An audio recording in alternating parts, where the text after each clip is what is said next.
There are lingering concerns about the power grid, and now the Trump Energy Department is stepping up. Secretary Chris Wright issuing emergency orders that allowed coal plants to stay online in order to keep up with the demand for electricity. And the Energy Secretary joins me now. I don't know if people realize, sir, the extent of the potential additional damage from last week's storm, especially in the Northeast.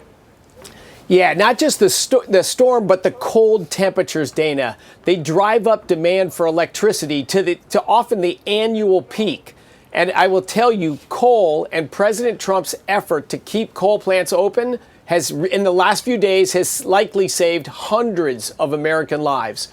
We had a much smaller cold front during the Biden administration. We lost over 200 American lives because power went down, heating went out. The Trump administration, we've saved 17 gigawatts of coal plants to keep them open. Natural gas, coal, and nuclear, in that order, have been the key workhorses to keep the lights on at these peak demand times.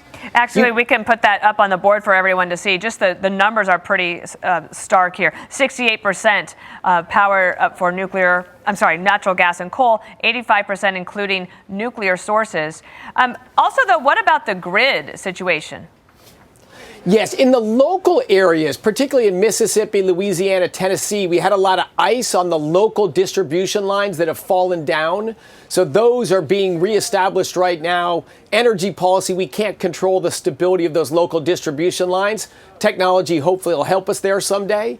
But in New England's grid, for example, Dana, you mentioned that, in New England's grid at peak demand time, less than 3% of electricity came from wind, solar, and batteries combined. In fact, New England got more electricity from burning wood in trash than it got from wind, solar, and batteries at peak demand. And peak demand is what matters. Oil, sadly, was the #1 source of electricity in New England because they've got a shortage of pipeline capacity to bring much lower cost and much cleaner burning natural gas into New England. We have to get the Constitution pipeline built.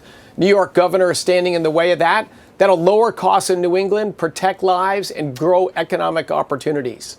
It is really interesting how the federal government has to try to deal with the fact that state and local governments, whether for altruistic purposes or they have green goals that they want to reach that they can't reach. But then it seems like the federal government, and especially a Republican administration, has to come in and try to bail them out. Sadly, it's true. The Trump administration is trying to bring back energy reality. The world needs more energy addition, not energy subtraction. It lowers costs for our consumers, it grows business opportunities, and it keeps people safe in storms. Everyone knows gasoline prices are low. In fact, the lowest they've been in years. Inflation adjusted, the lowest they've been in decades.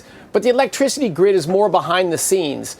But I'll tell you, the actions of the Trump administration here, just bringing common sense back to energy policy, are making a big difference.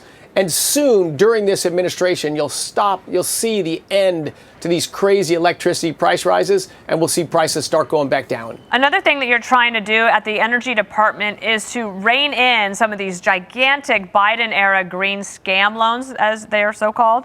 The crackdown on $83 billion worth of these loans? Crazy. During the 4 years of the Biden administration, they lent $100 billion, over $80 billion of it after they lost the election and before Trump's inauguration. So a lot of those loans wouldn't be paid back. They were to businesses that were not viable, but they were also to projects that clearly would drive up the price of energy, not down the price of energy. So we're either clawing back those loans when we can, about $30 billion are being clawed back, and $50 billion are being redirected from things that would make your energy more expensive to things that'll make your energy cheaper. I don't think we'd have a close vote if we asked the American public where they want their money going. Right.